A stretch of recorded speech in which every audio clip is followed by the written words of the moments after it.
Today we're looking at gin making, specifically sloe gin making, which is why we're in this very slow vehicle. With me, I've got an expert in that, Joff, and he works with us and he makes Castle Howard gin.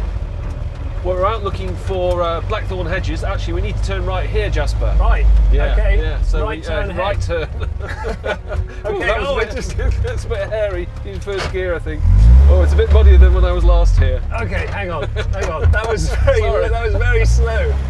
Okay. Here we go. Sloe gin calls for slow driving. Yeah. So tell me a bit about sloes. What do they look like, and where do you find them? So. We find them on the blackthorn bush, yeah, in the hedgerows on the estate. We're driving to a bit of the estate which is, we've got the oldest and most untouched hedgerows. It is absolutely beautiful out here. Wow. I actually secretly sneak down here quite often because it's one of the most beautiful bits of the whole estate. It's great for bird watching, but the hedges here are fantastic.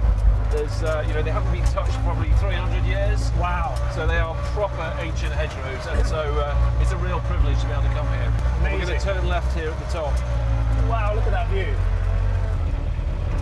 So we're just passing some crab apples here. This is the first sloe bush, but we're going to go, actually, no, this one is quite good, actually. Wow, look at that. Yeah, that is absolutely loaded with sloes. They are absolutely lifting here. Okay, let's go and have a look and see what we've got. Yeah. Well, so you can see here, Jasper, look at this fantastic blackthorn bush. Looking about ready to harvest.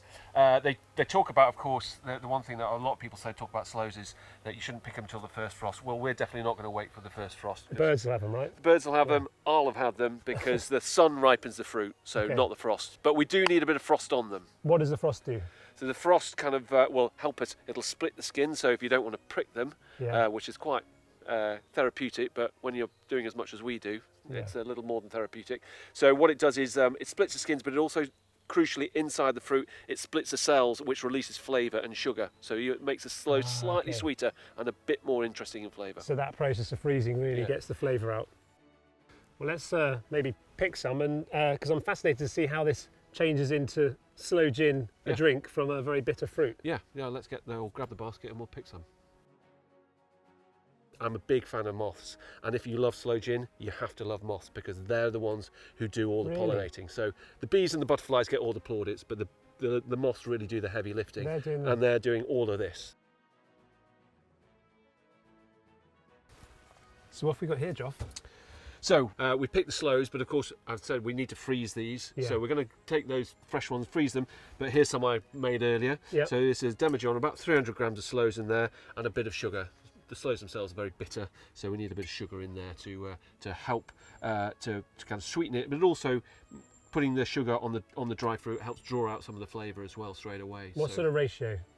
About 300 grams of fruit there, 180 grams of sugar in there. In actual fact, we've got our basic mixture here. But actually, I've been out and picked some more things from the hedgerow. So these are actually elderberries. Wow, what do they do?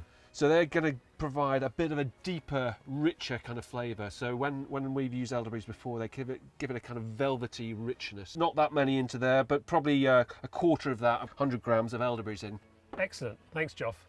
So back at the house, Eleanor, our curator, has been looking through the archives and found some fantastic stuff on what the family were concocting hundreds of years ago. And we're going to go and take a look at that now. This is one of the most fascinating documents from our archive. It belonged to Isabella, who was the 4th Countess of Carlisle, and she compiled it throughout her lifetime in the 18th century. There are some really interesting recipes in here for alcoholic drinks. Some of these range from slightly more unusual drinks such as cowslip wine, and then more familiar recipes such as a recipe for punch that we have here, which lists lemons, oranges and brandy that would be distilled over a period of time. But the recipe that I think might be of most interest to Joff and Jasper is this one for making cherry brandy. And what's really interesting here is that she recommends putting in a mixture of black cherries and morello cherries, but not just the fruit from the cherry, but also the pips as well. And the pips give you this very distinctive almond flavour, which would have given it a really unusual taste. Smell that, Jasper.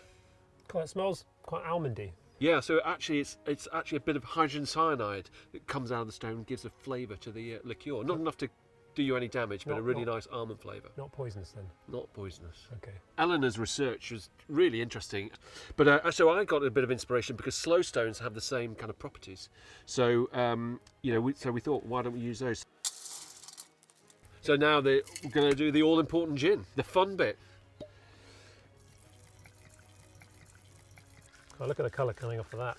Yeah, it's brilliant. The elderberries are really delivering pretty immediately. Yeah, here you go, Jasper. Have a smell of that. Cool, that's pretty potent. Yeah. I better not spend too long there, otherwise I won't be able to get us out of this field. Speaking of which, should we make a move? Yeah, let's go. Yeah.